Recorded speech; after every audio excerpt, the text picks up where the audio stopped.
Hi, I'm Jesse Hirsh, and welcome to MetaViews. Recorded live in front of an automated audience. And today, perhaps we're looking at antidotes. Perhaps we're looking at a path to sanity. It's the smart of art with my new friend, Michaell. And, Michaell, I start every show in kind of the tradition of most media by starting with the news. And I do this partly because MetaViews publishes a daily newsletter. And this daily newsletter today was looking at social media. The idea that we are in a real pivotal point in terms of how social media is constituted, how people use social media, the ongoing politicization of social media. But often this is really an opportunity for me to throw to the guest and say, is there any news that you'd like to share? This could be personal news. This could be world news. This could be something that, has caught your attention, however small, that you want to share with the world. Oh, I'd love to share that one. You're going to love this, Jesse. Okay, AI.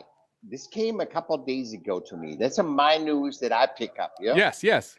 So AI so we created something else. I always knew that we put all our energy and creativity in our products, like the cars, the technology, all that stuff, right? But we are not actually putting anything in our consciousness, awareness, So a lot of people, try to measure that, and they said, yeah, we put technology is about 400, and I never believed that. 400, I said 300 to 400 times more evolved is technology than humans. So when we created a knife, right? The knife didn't tell us what to do. We know to cut a sausage or stab somebody. That's what we found out. Or we carved something in woods. Now we have done that so much in technology. Computer was gotten crazy, but we never even focused on ourselves, right? So we are crazy. We get on drugs. Our mind is whacked out because we're not evolving, but we help evolve technology. And now AI is so much evolved that we have not evolved. So we just give up and say, AI is the greatest thing. You don't need anything anymore, Jesse. Come on, stop it. Just go to ChatGPT, it will tell you. So what we did with that, because 20 years ago, it was like, you had knowledge, you were an expert, you had value. Now you have no value because we eliminated knowledge from literally 1 year to another. Knowledge is irrelevant. Awareness is. That's what you and I do. The awareness of what we're doing, what we're talking right now, but because AI can never have awareness. It can have knowledge, but it can never have awareness.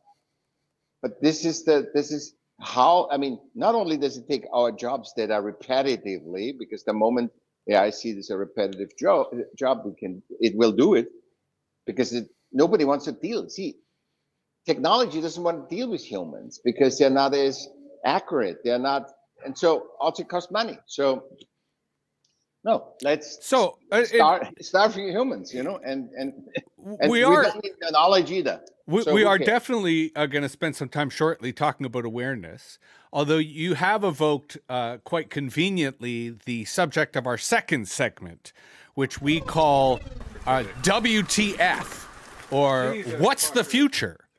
Because as a future-focused podcast, we like to ask our guests, is there something that you have your eyes on? It could be that something you're looking forward to in the future. It could be something, that you see as a challenge in the future. It could be, again, something personal in your own future. I think it's the segregation of what I talked about.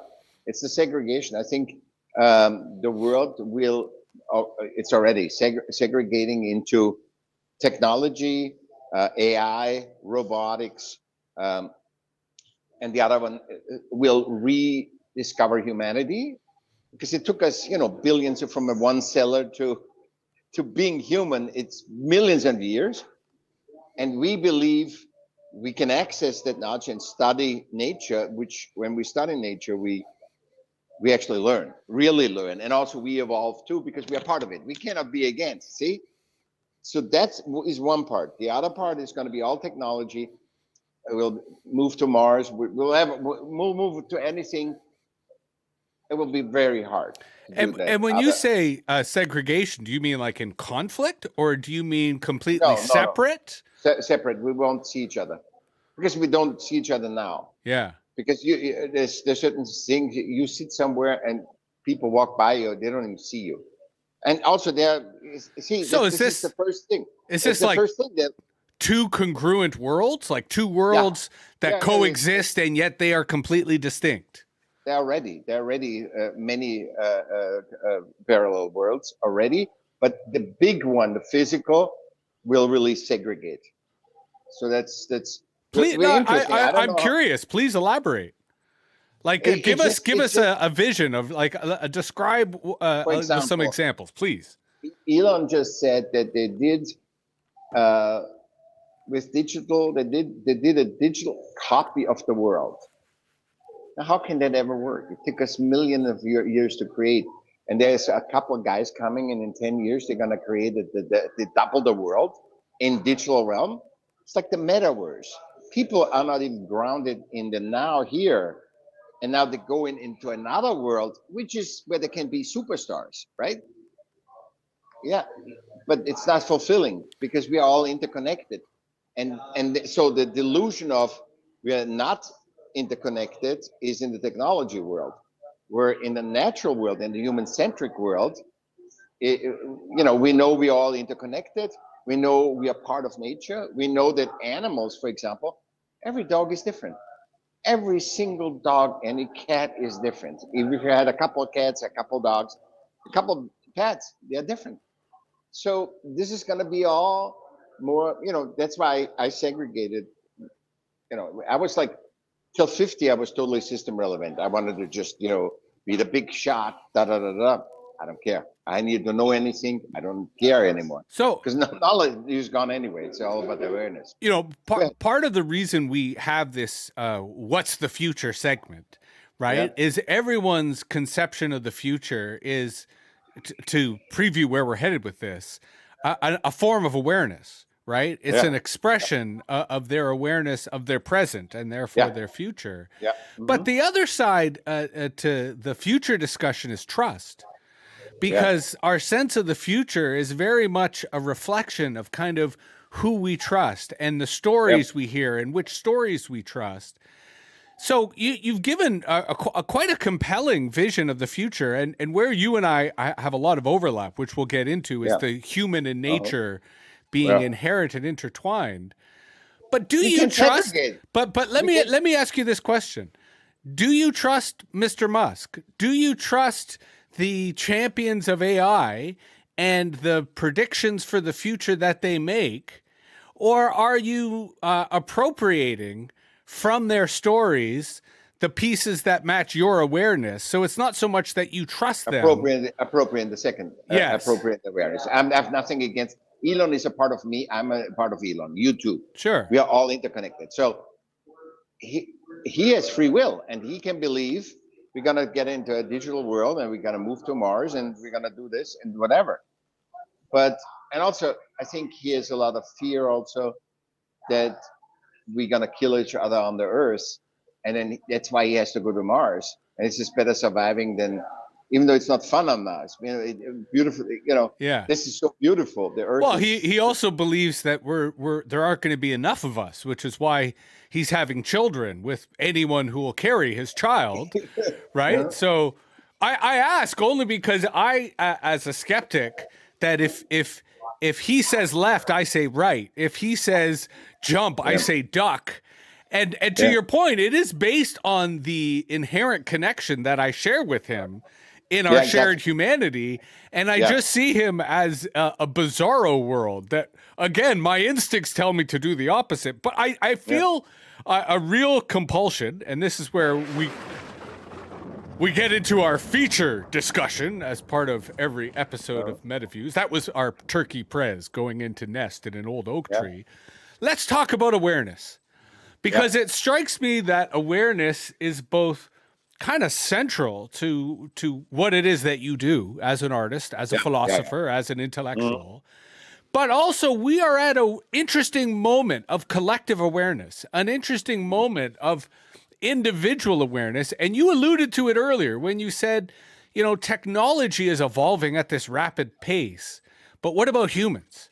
Right? And nobody even talks about it. Right. And in our lifetime, we're both of a certain vintage that our world has changed so much. And yet humans have not. Right. And I'm curious to hear that paradox, that while we are at this moment where it seems the concept of awareness is starting to rise, that it is becoming more conscious, people becoming more aware of being aware. That's today's MetaViews. Exactly. And yet, as humans, are we evolving? Are we adapting? Please, Michael, I'd love to hear your perspective. We are not evolving. The only thing why we are not evolving is because we are so distracted by the technology and by the newest stuff of the new.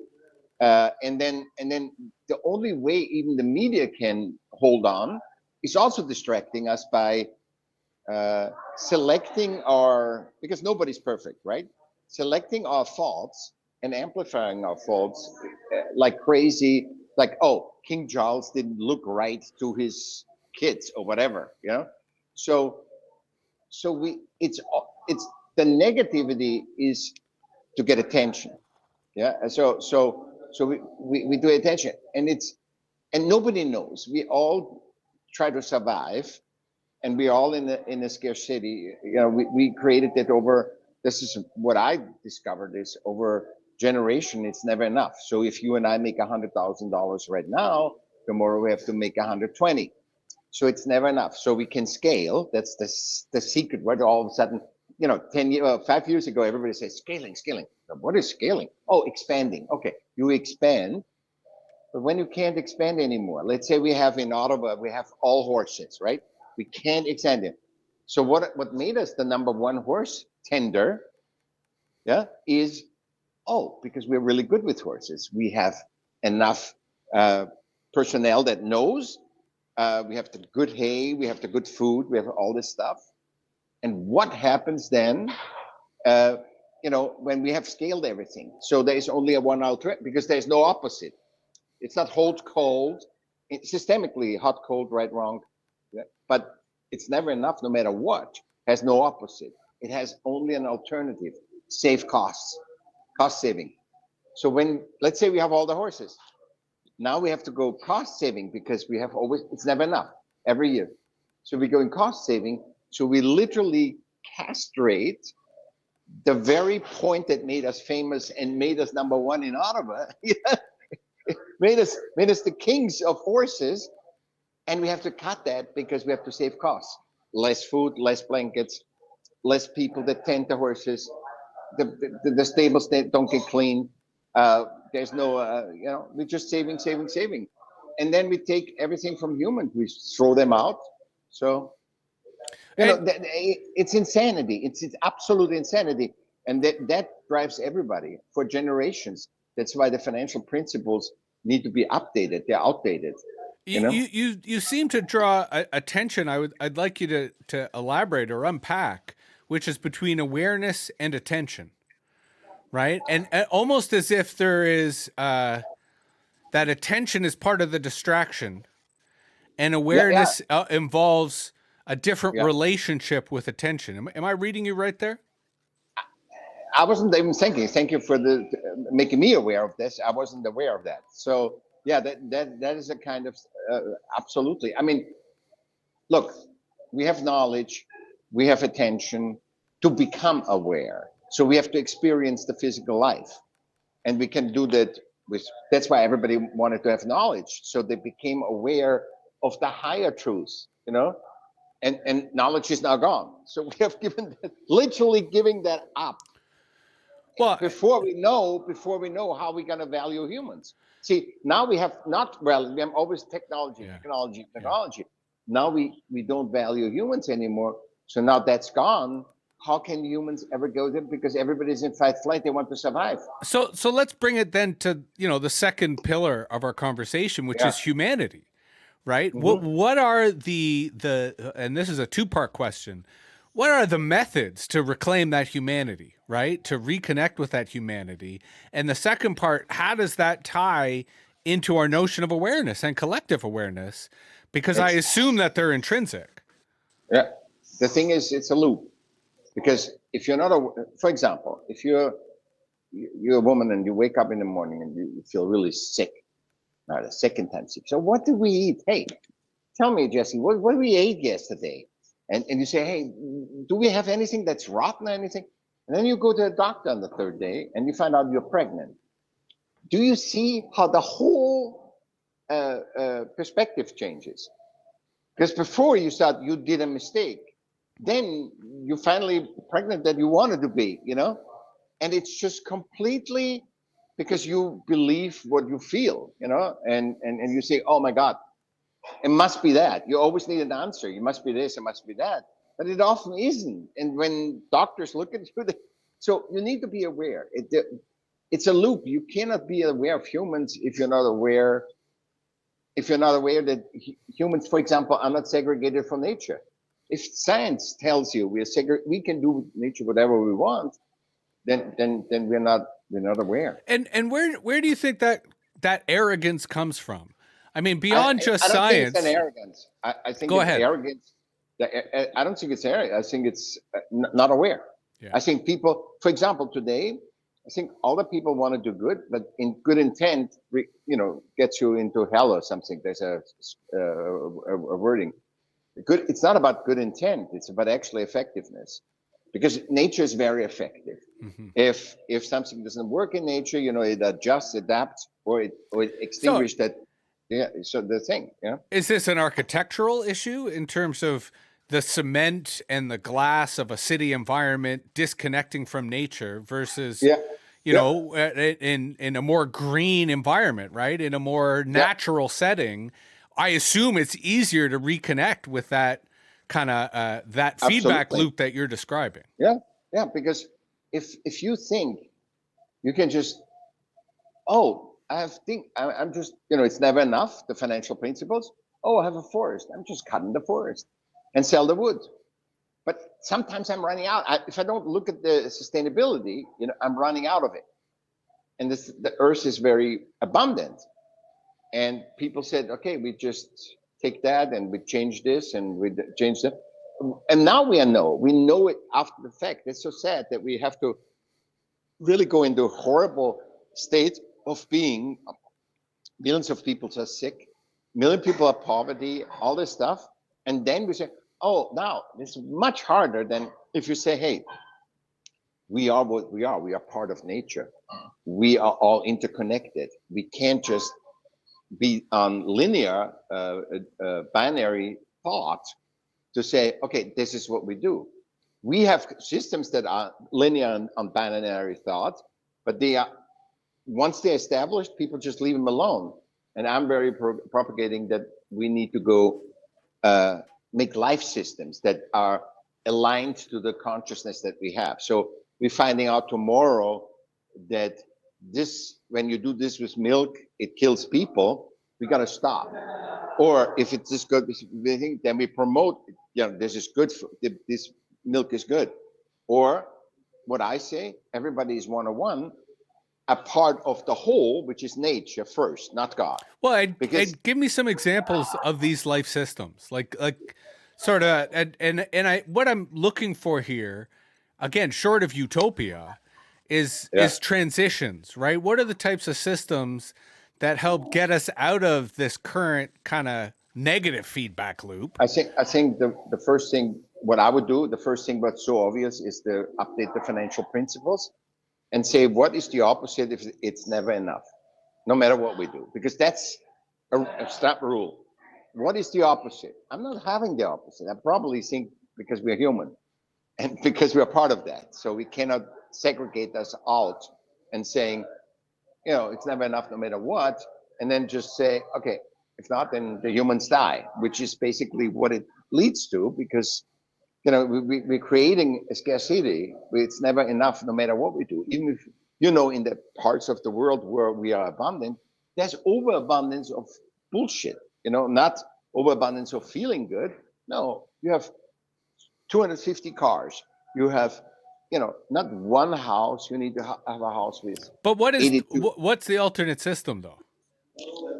That's what I'm saying. I'm making you aware of it. I don't know what the alternate system is. I'm saying if you're aware that we are all one-on-one, and we are not all the same, because that's scientifically proven. But we are one-on-one of the whole, because nature doesn't make mistake. It wouldn't make us. It wouldn't make Jesse, and there's not 15 other Jessies running around. No. It made Although Jesse. I have Googled on the internet, and there actually are a number of Jesse Hirsches out there, ironically enough. Speaking of which, the smart of art is a fantastic phrase. As we sort of get into the pillar of creativity and the role that creativity plays in awareness, tell me more about the smart of art.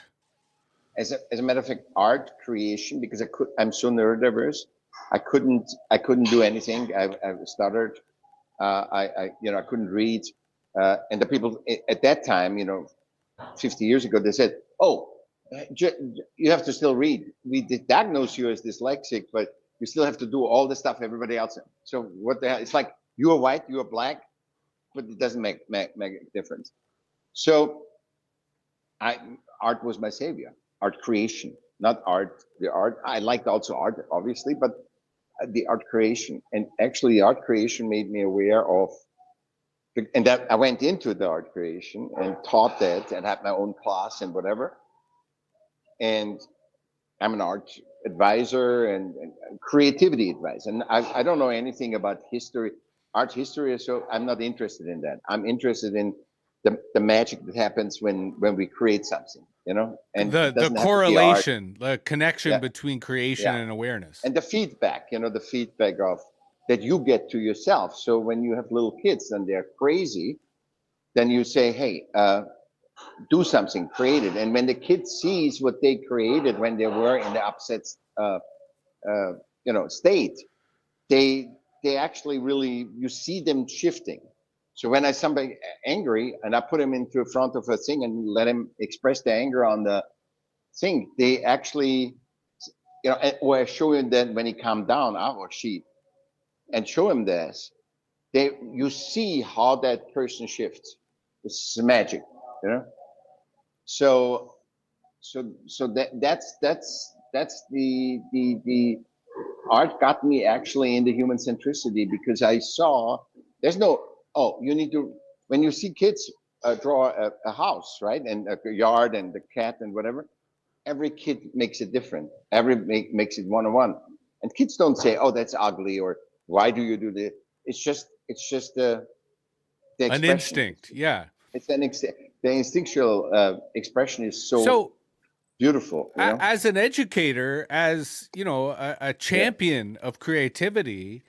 What are the sort of, for lack of a better phrase, tools? What are the emotional and cultural tools that you help people with so they can achieve that awareness, they can achieve that creativity? Yeah, because art is something that is one of the biggest teachers, and it gives you so much awareness of self. Know thyself is Oracle of Delphi. It's just know thyself is still. I mean, nobody can refute that.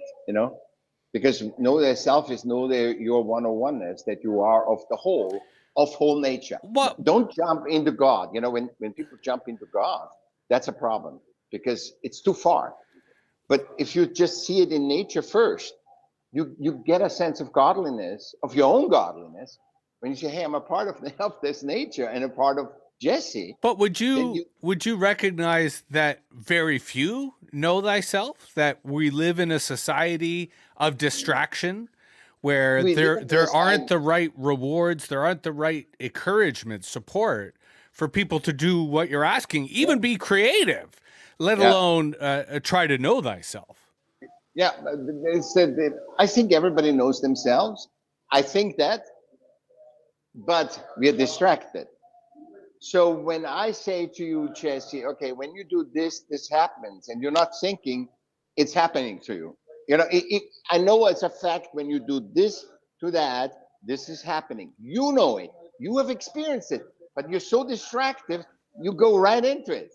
That's why people have to keep repeating having accidents, car accidents and whatever. Even though they had them. I mean, if you have one accident, never anymore, good.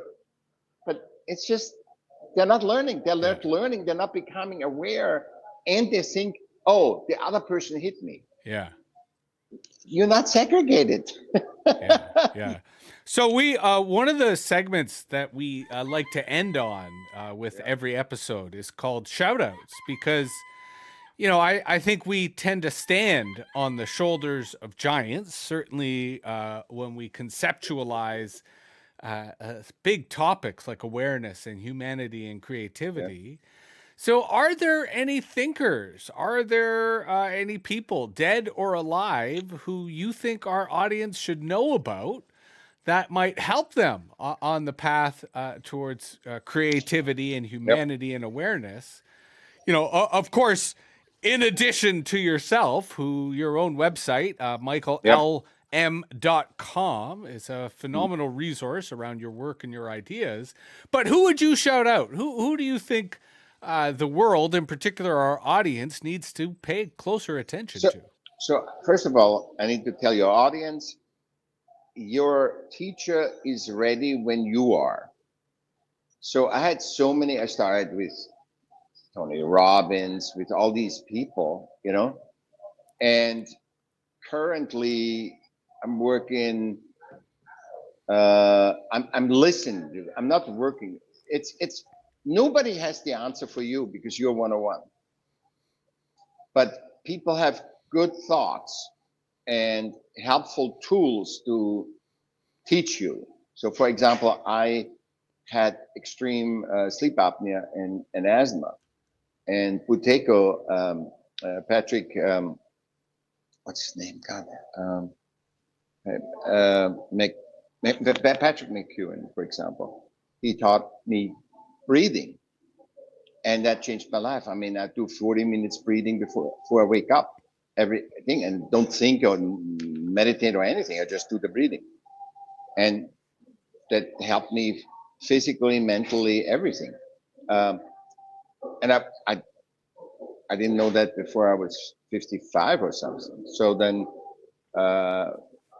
Eckhart Tolle, the thing of now, the power of now, those are still stuff that stay with me. I'm not listening to him all the time, but it stay. And so then you go to Bashar, you go to other people, and listen, but I'm not taking it. I made the mistake. I listened to one teacher for very long. And then I saw how limited one voice is. The voice, which I see with humans too. I'm trying to connect with as many humans as possible because I see as many life perspectives. Also, I have an ability to plug in our mastermind. So that's why no podcast is ever the same. And it's always, even though I say it in the same thing that I say, creativity, it's about the creativity. It's not about the product. The product is the icing on the cake. If you create a painting that everybody wants, that's great. But it doesn't mean that you're a good artist or that this is automatically the stamp that you're a good artist, that you are actually a real artist. It's the journey that matters. The journey, always the journey, always the journey. Right on. Well, thank you very much, Michael. I think if I were to take a core lesson from you sharing your wisdom today, it's the power of diversity and the extent to which there is an infinite level of diversity within our humanity and within the nature that surrounds us. And one's creativity is a medium to tap into that, to express it. So thank you very much, Michael. This has been MetaViews. You can find us online, in social, and in the real world, which quite frankly is where ideas and knowledge are best shared. So thanks again. We'll see you soon.